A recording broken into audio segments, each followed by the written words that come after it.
Agora, para tudo que eu quero trazer para o palco João Cláudio Pitilo, doutor em História pela Unirio, mestre em História Comparada pela UFRJ, historiador e professor de História especializado em História Militar, com destaque para a participação soviética na Segunda Guerra Mundial e na política externa do governo brasileiro durante a Segunda Guerra Mundial. Grande alegria. Ele não veio antes, porque estava lá, né? Estava lá na celebração do Dia da Vitória. Bem-vindo, João Cláudio. Tudo bem? Obrigado, meu amigo Mauro Lopes. Bom dia aos camaradas aí. Muito obrigado pelo convite. Hoje estou firme aqui. Obrigado por ter aceitado o convite. Estou vendo. Ouvi dizer que você é brisolista. Parece que a plaquinha lá atrás diz que é mesmo, né? Pois é, né, cara? Eu tenho esse apontamento no meu currículo, a figura fantástica do Brizola. Dá para ver o cenário dele ali. Brizola, Palestina, a CCP, União Velha, União Soviética, a Havana, tem de tudo. O João Cláudio, como foi? Você estava em Moscou no Dia da Vitória? Não, estava em Minsk. Ah, estava em Minsk? Na... Tá correto falar Bielorrússia? Não, agora é Belarus. Belarus, ok. Em Belarus, então, como é que foi a celebração? Mas houve celebração no Dia da Vitória lá, né, em Minsk? Sim, eu fui convidado pelo governo da República de Belarus para assistir a celebração. Foi tão bonita quanto a de Moscou, né? As conquistas da Revolução de 17 ainda estão muito presentes em Belarus e a consígnia do Exército Vermelho é tratada lá com muito carinho. Então eles fizeram uma parada militar também comemorativa aos 80 anos, grandiosa, com a presença do presidente Lukashenko. Eu estou colocando lá nas minhas redes sociais. E foi um evento muito bonito, muito marcante, muito emocionante. É óbvio, né, que o evento de Moscou é maior, é muito mais significativo, mas o de Minsk não deixou a desejar, não. Foi muito bonito também e muito marcante, com grande envolvimento popular. Tinham milhares de pessoas na rua e foi uma festa muito grande. Inclusive, durante a parada, teve uma encenação, né, simbólico lá da tomada do Reichstag, a presença do Exército Vermelho nos principais campos de batalha, as principais batalhas. Foi muito bonito, foi um grande evento. Fiquei muito feliz pelo convite, né? E você se emociona durante vários momentos da parada, porque a parada militar mostra os armamentos modernos, né? Mas também faz menções aos soldados, aos equipamentos da Segunda Guerra Mundial, da dificuldade de libertar Minsk, que foi uma luta difícil, foi graças à Operação Bagration. Então, foi muito bacana, muito significativo. Inclusive, eu aconselho, né, aqueles que puderem visitarem Belarus, porque é um país que mantém ainda viva, né, a chama do socialismo, e lá não se derrubaram as estátuas, pelo contrário, tu vai achar uma estátua do Lenin em cada esquina. Deixa eu te perguntar uma coisa. Quem nasce em Belarus é o quê? Ele é bielorrusso. Bielorrusso. Ah, tá bom. Ainda continuamos chamando então de É. Bielorrusso. Deixa eu te perguntar uma coisa. Na Segunda Guerra Mundial, evidentemente, não havia um exército de Belarus. Eles estavam integrados ao Exército Vermelho, né? Exército Agora, Vermelho. a participação dos bielorrussos no Exército Vermelho foi relevante? Muito. Primeiro, com a contribuição, eles já faziam parte do Exército Vermelho no início da guerra, né? Todas as repúblicas soviéticas tinham representantes, tinham membros do Exército Vermelho. E a participação de Belarus vai se tornar mais significativa no movimento partisano, no movimento guerrilheiro, porque Minsk vai ser ocupada logo em 41, Minsk vai ser ocupada. Então, o Exército Vermelho da região, ou ele foi parcialmente destruído ou capturado, ou ele teve que recuar mais ao leste. E aqueles que ficaram no território, como na Ucrânia, contribuíram com o movimento partisano, com o movimento guerrilheiro. O movimento guerrilheiro que organiza, né, a luta na retaguarda nazista, ele vai chegar próximo de 1 milhão de homens e mulheres. E a maior parte deles eram ucranianos. E a segunda maior contribuição eram de bielorrussos. Então, eles tiveram uma participação significativa na luta insurgente, na luta assimétrica, na retaguarda do exército nazista. E, após a Operação Bagration, você vai ter vários desses guerrilheiros que vão se somar ao Exército Vermelho e continuar a luta até Berlim, como você vai ter também um número significativo de combatentes da antiga Bielorrússia que tinham recuado para o leste e que agora continuavam a marcha. Então, eles têm um trabalho lá gigante de memória, primeiro, dos partisãos, né? Inclusive, durante o desfile, teve um momento que o desfile só começou quando os veteranos chegaram. Chegaram 10 ônibus de veteranos, de homens e mulheres que combateram na Segunda Guerra. E depois que eles chegaram, foram devidamente acomodados, aplaudidos, aí é que o evento começa. E eu, quando estive lá, agora nessa última vez, que é a segunda vez que eu estive na Belarus, eu conversei com alguns veteranos e eles muito lúcidos, né? Me chama a atenção como é que essas pessoas estão envelhecendo com uma qualidade de vida muito grande, muito lúcidos e muito altivos e muito espertos. Nós fomos num passeio lá num parque, lá eu com meus problemas de joelho, meu joelho doendo, e o veterano andava mais rápido do que eu e veio me perguntar por que eu estava mancando. Aí eu expliquei que era o joelho, ele falou assim: olha, tem que tomar vodka. Se tomar vodka, você vai ficar bom. Falei, muito obrigado. Me senti extremamente envergonhado, eu com 51 anos, vendo um homem de 93 lá na frente, ainda estava preocupado comigo, ainda foi lá atrás para tentar me resgatar porque eu estava andando devagar. E deixou a receita da vitória, né? Vodka.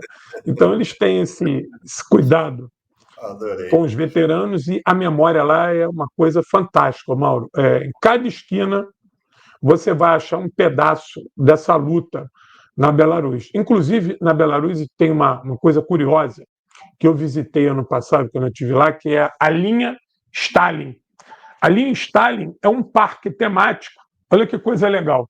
Tu chega lá na linha Stalin, tu compra o uniforme do Exército Vermelho e aluga um tanque para tu andar de tanque. Ah, é? Entendeu? Então tu aluga um tanque. Eu, quando cheguei lá, não deu para alugar o T-34, que já estava ocupado. Aí eu aluguei um tanque da Guerra do Vietnã, um PT-76. E nós passeamos, eu tenho um circuito de 5 minutos que tu passeia no tanque, simula combate, é uma coisa maravilhosa. E tu paga e usa as armas da Segunda Guerra Mundial. Metralhadora, fuzil, isso está publicado lá no meu Instagram, lá no @Guerra Patriótica, está essa parte lá. Então você visita essa linha Stalin, que era uma linha defensiva criada pelo Exército Vermelho depois dos acordos de Brest, né, que era a tentativa de conter a Polônia e a turma do Ocidente, era uma linha defensiva, mas que ela não teve efeito no ataque nazista em 41, porque ela já estava desatualizada. Ela foi usada, né, numa tentativa de defender a região, mas ela já estava obsoleta. Só que ela foi resgatada e ela está devidamente cuidada. Você entra na trincheira, entra nas Ah, casamatas, entra nos dispositivos de metralhadora e você revive, né, por algum momento o que foi aquela situação difícil de resistir aos nazistas. João Cláudio, aqui o Michel Rodrigues Soares Oliveira manda uma contribuição, obrigado. Nós dependemos, vivemos por conta da solidariedade e da união e comunhão, né, dos trabalhadores e trabalhadoras. Sempre digo aqui, não tem dinheiro de governo neoliberal, não tem dinheiro de empresa, não tem dinheiro de banco, menos ainda. Dependemos crucialmente da colaboração dos trabalhadores e trabalhadoras. Você pode fazer isso mandando um superchat mandando um super sticker, tornando-se, sobretudo, assinando o canal, tornando-se membro, tem o botão aí embaixo, a partir de R$ 4,90, ou mandando sua contribuição, ou tornando-se também assinante pelo Apoia-se. Bom, muitas saudações à sua presença. Olha, eu vou te dizer, você é o campeão de pedidos para convite aqui. Impressionante, cara, que o pessoal pediu a tua presença aqui. Então você chega com com moral. com moral e debaixo de uma saudação relevante. E aí, Rogério Carnais, e eu vou entrar nesse assunto daqui a pouquinho.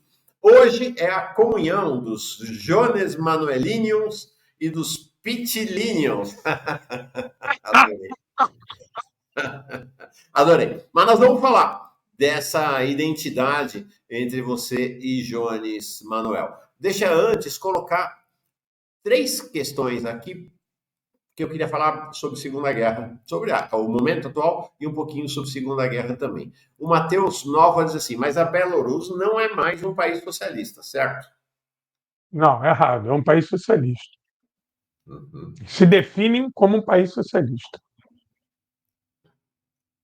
Agora, cada um tem a sua definição nesse momento, né? A Belarus é um país socialista que convive, né, com o capital privado, mas é um capital privado que está na coleira. A economia é planificada, a educação e a saúde é pública, a habitação é pública, a empresa privada existe lá nas áreas de comércio e produção, né? As áreas de serviço são todas públicas. Então, você mantém ali ainda conquistas de 17. É um país extremamente organizado, limpo. Para você ter ideia, Mauro, é considerado o país mais seguro da Europa. Eu entendo que se é o mais seguro da Europa, é o mais seguro do mundo, né? Uhum. E as conquistas sociais são muito relevantes lá, né? Um IDH alto e a economia da Belarus, né, vem dando saltos. Eles agora estão no BRICS aí com a gente e eles têm uma expertise na produção de tratores, máquinas agrícolas, caminhões, ônibus, exportam isso. Eles têm dado saltos na sua economia e, detalhe, a economia é uma economia planificada que convive com o capital privado, você tem capital privado de pequena e média monta no país, mas quem dá as cartas lá é o partido. Na verdade, os partidos, né? Você tem vários partidos e tem 2 partidos comunistas que organizam ali, dominam o parlamento, né? Eles têm uma Assembleia Popular, só para tu ter ideia, eles têm uma Assembleia Popular com 1.000 membros de vários representantes da sociedade. E o Lukashenko, né, há de ressaltar a figura do Lukashenko, que foi o cara ali, né, que se manteve firme quando se estava destruindo a União Soviética, não foi com voto da Belarus. Belarus foi uma das que resistiu, o Lukashenko também, e o Lukashenko governa o país desde então. E é uma figura muito popular. Ao contrário, que se diz que é ditador, aquela pantomima da imprensa burguesa, eu publiquei também lá no meu Instagram, no @Guerra Patriótica, a chegada do Lukashenko na parada. Né? Tinham milhares de pessoas na rua, milhares, milhares. Fazia 0 grau e a chegada do Lukashenko foi emocionante. O Lukashenko foi ovacionado por quem estava no desfile, por quem estava na rua, por quem estava do lado de fora, e na hora que ele saiu também. Então, é uma figura extremamente popular e mantém ali a coisa firme, né? Mantém ali Ah, desculpa. as conquistas da Revolução de 17. Claro, a gente não pode querer comparar Belarus com a União Soviética. Eles são um país que não tem saída para o mar, eles dependem dos acordos econômicos com a Federação Russa, né? Então, eles têm algumas situações que obrigam eles a darem alguns passos para trás na atual conjuntura, até porque a grande sombra ali é a Rússia. E a Rússia é um país capitalista, né? É um país de economia de mercado. Uhum. Então, eles tentam ali administrar ali da melhor maneira possível, sem sem recuar nos princípios de saúde, educação, habitação, a planificação da economia, a liderança máxima dos dois partidos comunistas, né? E a educação, né? A conscientização de massa é um trabalho fantástico, voltado para o processo revolucionário. Então, tu vai andar pelo país, tem estátua do Lênin que não acaba mais, as foices e o martelo estão todas preservadas, né? E se tem uma contradição, essa contradição ela é diminuída, ela é dirimida no processo. E é uma experiência importante de se conhecer. Eu convido a turma a conhecer um pouco mais a experiência, né, que a Belarus vem desenvolvendo agora, mas há 30 anos, desde a queda da União Soviética. Por sinal, a gente tem aqui no canal uma parceria com essa agência de turismo Estrela Vermelha. Ah, eles viajam para lá. Eles viajam para Belarus. Então, se você quiser ir com Sim. uma viagem organizada, o pessoal da Aí, ó, Estrela beleza, isso aí. Eu tive na Belarus ano passado para fazer um passeio de 15 dias. Eu conheci o país todo. Eu andei, Mauro, no país 1.500 quilômetros. Uau! Eu aluguei um carro, eu e uns companheiros alugamos um carro em Minsk, fomos até Brest, até a fortaleza de Brest, quase na fronteira com a Polônia. E depois nós fomos a Orsha, Mogilev e Vitebsk, na fronteira com a Rússia, no outro extremo, no leste. Por quê? Nós seguimos os passos da Operação Bagration.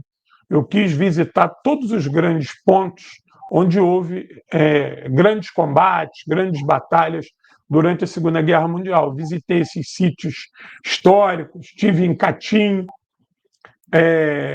estive na fronteira mesmo com a Rússia, inclusive estive numa zona militarizada que é na fronteira com a Ucrânia. Nós chegamos a ver, né, as tropas da Belarus posicionadas na fronteira, próximo a Mogilev, onde é chamado uma linha quente, porque é uma fronteira com a Ucrânia, né? Então nós passeamos o país todo.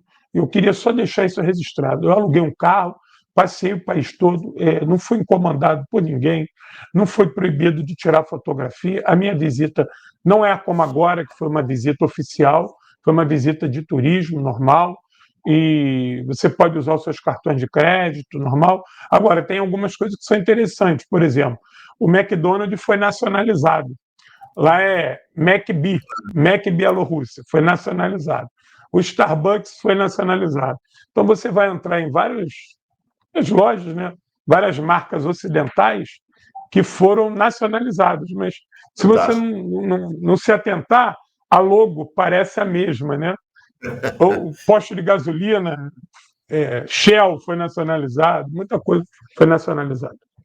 João Cláudio, deixa eu mostrar a Laila dizendo que deve ser uma viagem incrível, a França dizendo Incrível. que no seu Instagram tem muita coisa. Muita coisa.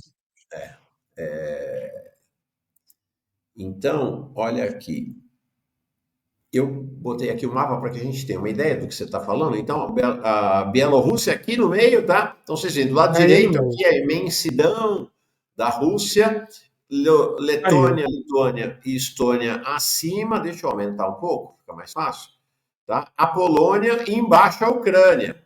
Tá? Embaixo a Ucrânia. Tá? Então, é isso. E não tem acesso ao mar, como falou o João Cláudio. Tá bom? Então, tá ali só para que vocês se localizem. Ela já, né? Então aí tem Polônia e aí depois já vem Alemanha, Tchequia, Hungria, Áustria e aí mais à esquerda a França e assim vai. Essa então a Belarus. João Cláudio, é o único país que continuou socialista com o fim da União Soviética? As ex-repúblicas soviéticas, sim, né? Nós temos ali a Sim, das experiência da repúblicas Transnistria. soviéticas, claro. Nós temos a experiência da Transnistria ali, né? Naquela briga ali com a Moldávia. Ali também é uma experiência interessante, é um pequeno país que mantém viva a memória ali do socialismo e mantém firme a estrutura política da época soviética, mas uma pequena região, né?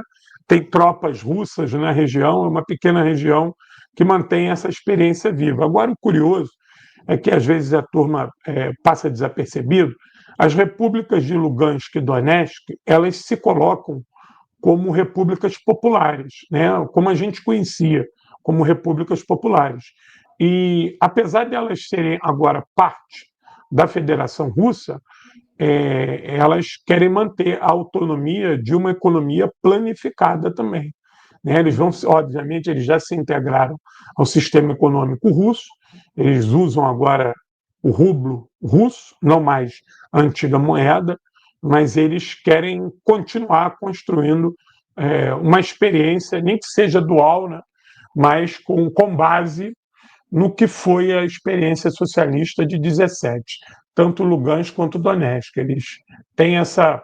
E o governo russo não se opôs à autonomia administrativa dessas duas repúblicas, e eles vão ter autonomia para organizar saúde, educação, mas agora estão integrados na economia russa, né? Então, isso é uma experiência importante para a gente acompanhar após a guerra como é que isso vai se dar, né, no campo do material. Mas, de todas as repúblicas soviéticas, a Belarus foi a única que manteve, né, esse legado e a construção de um socialismo da maneira deles, né? Talvez possa ser contraditório para alguns setores, mas na maneira deles, eles reafirmam os princípios da Revolução de 17, com, obviamente, algumas adaptações por conta da realidade concreta. Né? Lucas Almeida, Bielorrússia, também conhecida, ou Belarus, como túmulo dos nazistas. O pessoal é bravo lá. Foi bravo porque a Operação Bagration ela acontece especialmente, né, na Belarus. Ela acontece na Ucrânia e nos Estados Bálticos também, mas ela é responsável pela libertação de Minsk, direto pela libertação de Minsk. E a Belarus ela foi usada pelos nazistas nos primeiros 2 anos, Mauro, como um local, um grande campo de extermínio. No centro de Minsk, você tem o Parque de Trotrens, que ali foram assassinadas mais de 200 mil pessoas. Os trens vinham de Viena, vinham da Polônia e eram levados para Minsk. Primeiro, as primeiras experiências de fuzilamentos foram ali. Nossa. Depois, aquelas câmaras de gás móveis. E depois, os grandes fuzilamentos com aquelas grandes valas que viraram túmulos. Então, a Belarus, junto com a Ucrânia, elas foram palcos de massacres feitos pelos nazistas. O exemplo, Babi Yar, né? Massacre de Babi Yar, e Katyn. Eu tive em Katyn, aldeias inteiras foram calcinadas. As aldeias, os alemães chegavam nessas aldeias, metralhava todo mundo, queimava todo mundo, prendia todo mundo dentro de casa e eram queimados junto com as casas. A arqueologia forense nos permite ver lá em Katyn, você tem uma camada de madeira queimada e no meio da camada de madeira queimada das casas estão os ossos das pessoas. Então foi uma experiência bárbara. 100 e tantas aldeias foram destruídas em Katyn nesse pique. Então, a Belarus ela pagou um preço muito grande pelo extermínio, ela e a Ucrânia, né? Todos os locais onde os nazistas entraram na União Soviética, a guerra foi diferente. Foi uma guerra de extermínio. Né? Mas a Belarus também retribuiu. Né? Ela deu o troco por conta do seu movimento guerrilheiro. O movimento partizan ele nunca deu trégua aos alemães. Os alemães sempre faziam questão de dizer que eles se sentiam sempre sobre a mira de armas inimigas. Eles não podiam relaxar. Né? Eles nunca efetivamente tomaram conta do país. Eles tomavam conta das áreas centrais, mas quando se aproximavam das florestas, locais ermos, o movimento guerrilheiro impôs derrotas terríveis aos nazistas, principalmente a Guerra dos Trilhos. A Guerra dos Trilhos foi algo que foi sintomático para os nazistas. Bom, mais questões para você aqui. Bom, primeiro o Helder dizendo, Pitilo está lançando um livro novo, deve falar na live. Sim, Qual é o livro que está lançando? Tem aí? tem aqui, ó. Caminho da Vitória, de Moscou a Berlim. Livraço, ó. 416 páginas, muita, muita iconografia colorida, fala de vários aspectos da guerra, vários aspectos da guerra. Aqui a gente fala de tanques, uniformes, batalhas, política, relação internacional, tudo que você pode imaginar sobre a guerra está aqui. São 17 capítulos com bastante informações. É uma edição comemorativa aos 80 anos da vitória. Custa R$ 90, com frete grátis para todo o Brasil. Tu ainda vai levar esse marcador aqui de. O marcador de página é bombástico. O marcador de página é bombástico. Qual é a Marcador de página editora, igual esse não Cláudio? tem. Qual a editora? Hã? Qual a editora? Editora Guerra Patriótica. Ah, edição própria, então, da sua Foi edição iniciativa. própria. Quem quiser É. comprar, como compra? Compra comigo no Instagram, @Guerra Patriótica, ou no meu canal aqui no YouTube, canal Guerra Patriótica. Fechou. Entre em contato comigo, faz o Pix, eu despacho pelo correio. Em 5, 7 dias úteis está chegando aí na tua casa, mole, mole. Pagou, levou. Mole, mole. Deu para sentir o carioquês, né? Mole, mole. Pois é, O Diogo diz, estamos nas ondas, professor Pitilo. estamos nas ondas. Estamos nas ondas aqui hoje com o Mauro Lopes. É isso aí. E mais vezes, virá mais vezes. O Gustavo Pinho, Claro. quando é o episódio sobre o Ibrahim Forré? Me corrigiram aqui mesmo. É amanhã com o Hugo Albuquerque, vamos falar bastante dele. Eu acho interessante que, só um comentário, não quero te colocar nessa fria, não. Que a gente tem um comentarista aqui que assiste, que está sempre no chat e que faz uma defesa aberta do governo Lula e nos ataca muito pelas críticas que a gente faz ao governo Lula, que é o Davi Rodrigues. Curiosamente, agora ele ataca a Belarus, né? Agora está atacando a Belarus, muito curiosamente, né? É muito interessante essa posição, né? Mas acho que tem consistência, tem coerência. João Cláudio, é o seguinte, antes de falar sobre o hoje, eu queria falar, né, você acabou de lançar o livro, né? Por sinal, fizemos aqui uma conversa celebrativa no dia 8, não dia 9, né? Da tomada de Berlim, tá? Queria muito que você cheguei a te convidar, mas você estava lá, né? E então tem tudo a ver com o teu livro e estamos nesse momento, né? Os 80 anos agora está sendo um momento de efemérides, de discussões e de embate ideológico. A gente tem uma direita brasileira e no mundo defende, né? Um dos representantes dessa direita é este Tiago Braga, que defende, né, que a União Soviética tinha uma aliança umbilical com o nazismo, que não teve esse peso todo, não, que o Stalin era um crapo, enfim. Né? O Jones Manuel, não apenas ele, né? Você, o Jones, o Breno Altman, né? O nosso Euclides Vasconcelos, mestre Milton Temer, uma série de outros, vários historiadores, né, têm feito um embate histórico, político e ideológico com essa direita que busca fazer um revisionismo e apresentar a versão do capitalismo em relação à Segunda Guerra Mundial. Tá pesado esse embate, né? Olha, Mauro, deixa eu te dizer uma coisa. A moral da União Soviética e do Exército Vermelho no pós-guerra foi algo tão grande, tão grande, tão grande, que o imperialismo necessitou criar esses espantalhos, esses factóides, essas mentiras, para tentar diminuir não só a moral do Exército Vermelho, mas a ascensão do socialismo. Por quê? Porque foram justamente os combatentes que carregavam a foice e o martelo no peito que mais contribuíram para a derrota do nazismo. E isso pesou no pós-guerra, houve uma cobrança, né? Onde é que estavam os liberais? Onde é que estava Washington? Onde é que estava Paris? Onde é que estava Londres? Quando se estava entregando o mundo para Hitler. Não obstante, nós temos o Tratado de Munique, ou a Traição de Munique, quando Daladier e Chamberlain abriram as portas, né, destruíram a Iugoslávia, perdão, destruíram a Tchecoslováquia, entregaram os Sudetos, permitiram Auschwitz, entregaram a Áustria e permitiram que Hitler passeasse pela Europa, como não só passeasse, como quebrasse o Tratado de Versalhes e se rearmasse. Esse é o primeiro ponto.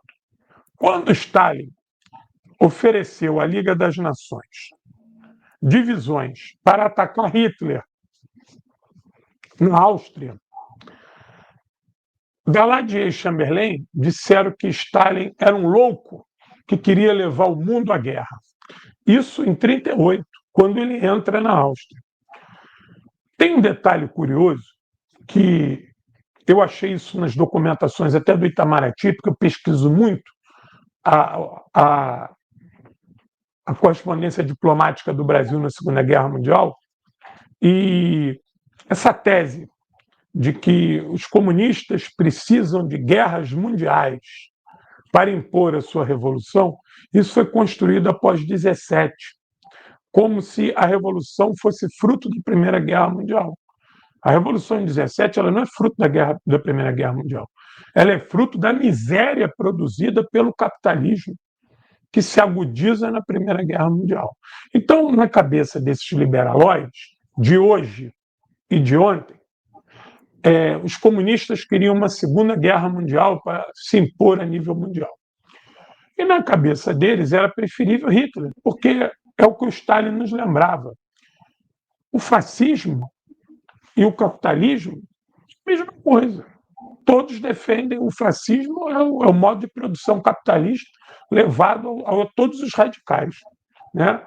Então, todas as medidas de segurança tomadas pela União Soviética a partir dos anos 30 foram negadas ou sabotadas pela Liga das Nações e pelos anglo-franceses. Culmina num pacto de defesa mútua que a União Soviética assina com a Tchecoslováquia, mas assina sob a seguinte condição: olha, a União Soviética vai defender a Tchecoslováquia se a França defender também. Não pode a União Soviética entrar numa guerra e a França ficar observando. Porque a França, inclusive, apoiou a Moldávia a tomar, a Romênia a tomar territórios da União Soviética. A França foi parceira da Polônia na guerra polônia-soviética. Inclusive, o governo francês, não podemos esquecer que ele vai editar o cordão sanitário contra a União Soviética, que vai estrangular a economia soviética, impedindo a União Soviética de comprar e vender nos anos 30. Então, a Segunda Guerra Mundial ela acontece porque as potências ocidentais permitem que Hitler se reorganize, se rearme e que faça, né, que vá tecer uma teia de relações em torno da União Soviética. Você vê que é o seguinte, a Guerra de Inverno, que é dita que a União Soviética foi derrotada, uma bobagem, uma tolice, como se a União Soviética perdeu a guerra para a Finlândia. Nem a Finlândia, o Mauro, reconhece que venceu a União Soviética.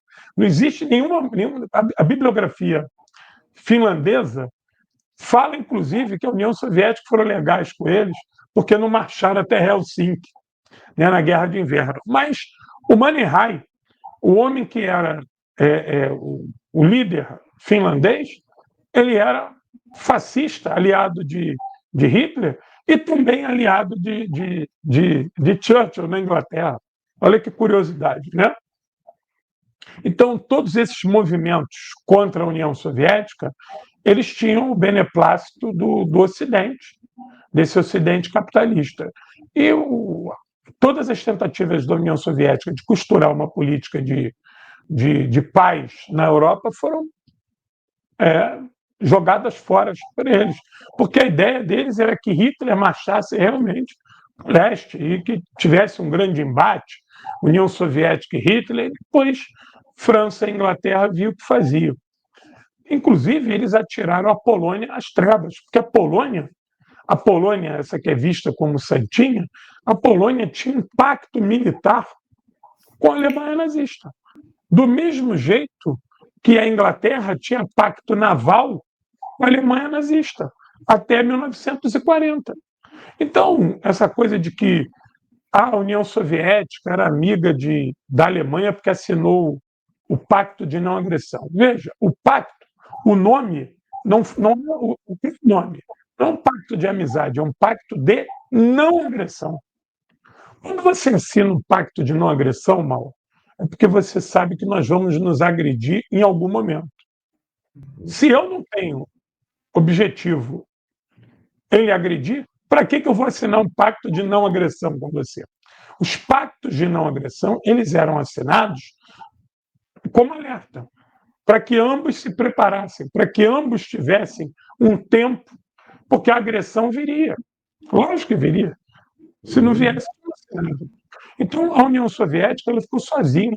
Depois da traição de Munique, do Tratado de Munique, a União Soviética ia ser parceira de quem? Ela estava completamente sozinha. Então, ela precisava se reorganizar, se rearmar, se reestruturar. Os planos quinquenais na indústria ainda estavam em desenvolvimento, e ela sabia que o sonho do Ocidente, naquele momento, em 1939, é que a Alemanha nazista e a União Soviética entrassem em guerra, porque os dois países se enfraqueceriam e Inglaterra, França e Estados Unidos iriam impor uma coisa chamada de paz de compromisso para esses dois países. Como eles impuseram a paz de Brest e depois impuseram o Tratado de Versalhes. Então a União Soviética vai na contramão. E a proposta do Tratado de Não Agressão não foi da União Soviética, foi da Alemanha. A Alemanha, temendo que a União Soviética agisse em parceria com a Inglaterra e atacasse a Alemanha corre e chama a União Soviética para assinar um pacto. E o pacto ele dura pouco tempo, né? Só que esse pacto ele não garantiu parceria, amizade, ação conjunta, fraternidade, países amigos. Ninguém viu o Stalin do lado de Hitler. Então, isso é uma balela, isso é um factoide, isso é uma mentira. Esse pacto ele é um pacto pragmático para se ganhar tempo. E pactos iguais a esse foram ensinados. Vou só te dar um exemplo. Cuba mantinha relações super fraternas com a Espanha de Franco. Super fraternas. Franco elogiava Fidel. A contradição é de quem? A Revolução Cubana deixou de ser a Revolução Cubana? Cuba, algum momento, pode ser acusada de apoiar o franquismo na Espanha? Entendeu? Então, são questões de Estado que precisam ser observadas no calor da guerra. Os Estados Unidos tinham ótimas relações com a Alemanha nazista. E por que só a União Soviética é vista como sócia da Alemanha?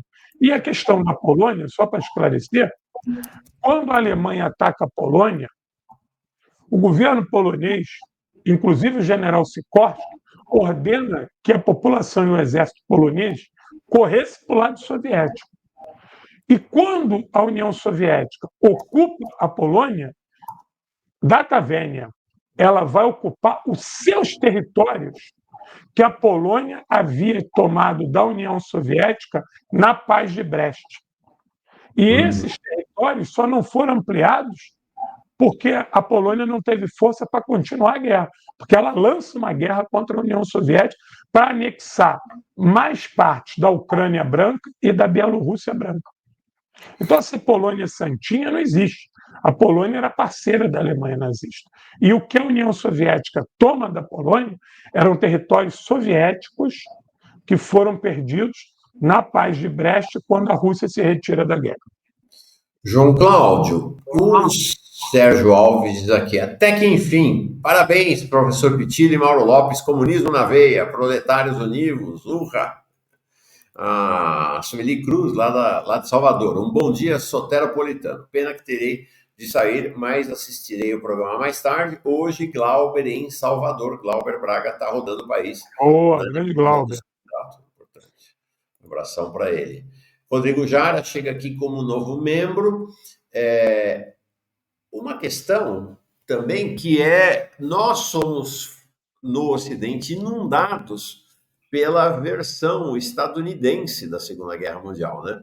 A indústria cultural, talvez um dos aspectos mais portentosos da indústria cultural e da indústria do entretenimento dos Estados Unidos são os filmes sobre a Segunda Guerra Mundial. Mais modernamente, entra Afeganistão, entra Iraque também, mas o Ocidente foi formado com a ideia de que a Segunda Guerra Mundial foi uma guerra entre os Estados Unidos liderando os países democráticos do Ocidente contra a Alemanha nazista. Mas o fato, né, é que os Estados Unidos estavam assistindo de camarote a Segunda Guerra. Né?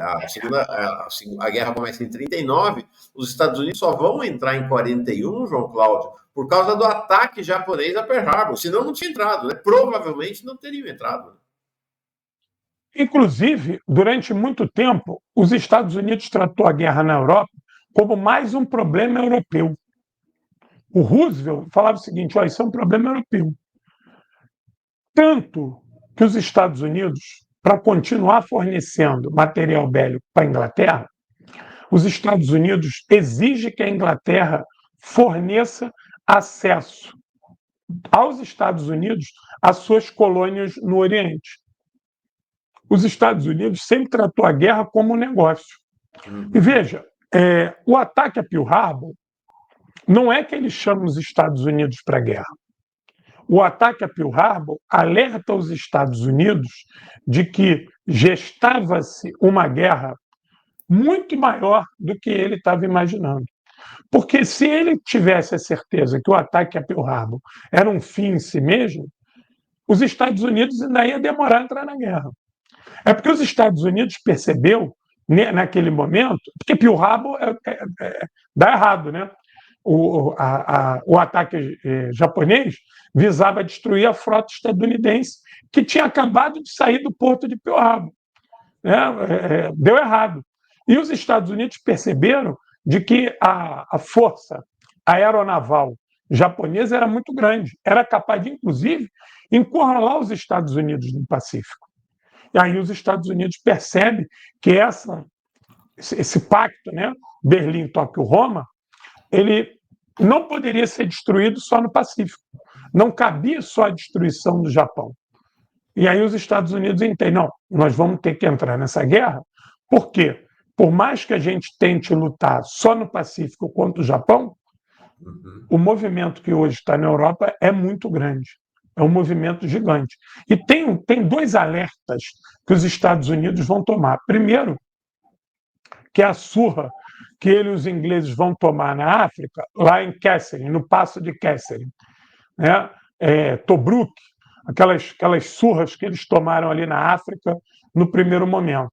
E a segunda é aquela surra que os ingleses vão tomar, os ingleses e os franceses, em Dunkerque, que eles saem fugidos, né, em 1940. Então, os Estados Unidos percebem que a Inglaterra não seria suficiente para dar conta do recado, mesmo com armamento estadunidense. Então, os Estados Unidos percebem que ele teria que fazer uma nova expedição para a Europa.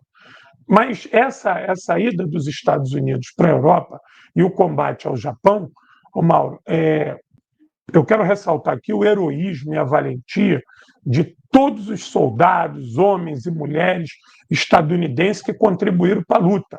O povo estadunidense tem que ser saudado. Agora, as autoridades estadunidenses, eles fizeram uma Segunda Guerra Mundial com a máquina de calcular na mão. Sempre o que nós vamos ganhar com essa guerra. Eles foram extremamente pragmáticos com a guerra. Tanto que a Inglaterra começa a Segunda Guerra como uma potência de primeira categoria e termina como uma potência de segunda categoria, vendo os Estados Unidos emergir como uma potência de primeira categoria e com acesso livre aos mercados no Oriente, inclusive nas colônias holandesas, inglesas e francesas. Então, todo aquele protecionismo que ainda tinha o resquício do colonialismo na Ásia, na Oceania, no Oriente, aquilo vai ser quebrado por exigência dos Estados Unidos a partir da participação dele na guerra. Então, os Estados Unidos ele começa a lucrar desde o primeiro disparo que foi feito. Ele começa a fornecer material para a Inglaterra. Depois ele vai fornecer material para a União Soviética, no qual a União Soviética vai pagar também. Isso é uma grande mentira também, Mauro, só me permita isso, porque diz que a União Soviética só ganhou por causa do material estadunidense. Eu quero que alguém me diga qual é o tanque estadunidense que assaltou Berlim. Eu quero ver qual é o avião estadunidense que foi usado pelos soviéticos para tomar Berlim. Isso não existe. O material que foi vendido para a União Soviética foi importante, mas ele chegou a 7% da capacidade soviética somente. Ou seja, de 100% do material que a União Soviética usou na guerra, o Lend-Lease foi só 7%. Eu não quero acreditar que alguém vai ganhar a guerra só com 7% do seu material. Então, a União Soviética sempre saudou, agradeceu e pagou com juros tudo aquilo que ela comprou da União Soviética. Mas esses materiais contribuíram, mas não foram definidores. Então, a entrada dos Estados Unidos na guerra sempre teve um viés monetário. E haja visto que a maioria dessas bases que os Estados Unidos têm hoje nessas regiões, inclusive na Europa, elas foram edificadas a partir da Segunda Guerra Mundial. Legal. Cláudio, a gente vai ter que encerrar daqui a 2 minutinhos, que a Fernanda Melchiona, a deputada Fernanda Melchiona já chegou. Vamos começar a conversa. Seja bem-vinda. Mas eu quero te dizer o seguinte, se você topar, semana que vem você volta, porque eu queria falar contigo, e aí vou arrumar um horário que a gente possa fazer uma conversa mais alongada, de 1h30, talvez até 2 horas de conversa, em que a gente retome algumas questões relativas à Segunda Guerra, e quero dizer o seguinte, né, João Cláudio, eu sei que historiador sabe disso, a Segunda Guerra não diz respeito ao passado apenas, ao contrário. Não. A história é a leitura que o presente faz sobre o passado. Então, nós temos a guerra, hoje, um dos palcos cruciais, sempre foi assim, né? Da guerra ideológica no planeta, é a guerra em torno da história, da interpretação, né, da história. Então, fundamental. Nós estamos falando de hoje, não estamos falando lá de 1939, 40. Não.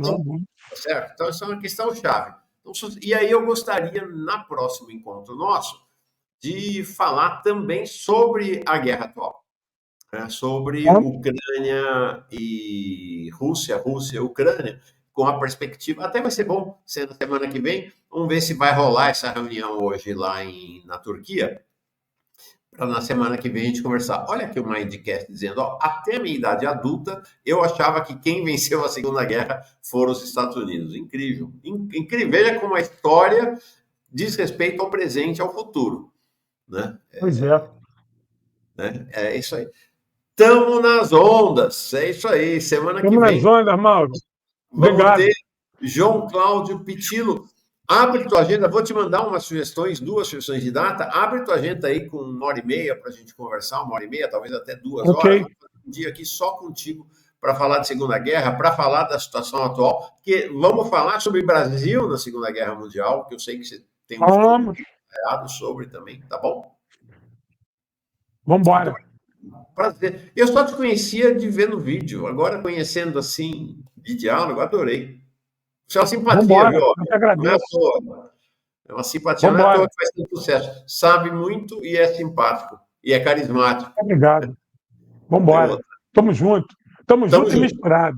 É isso aí. Semana que vem de novo. Gente, obrigado. Abraço.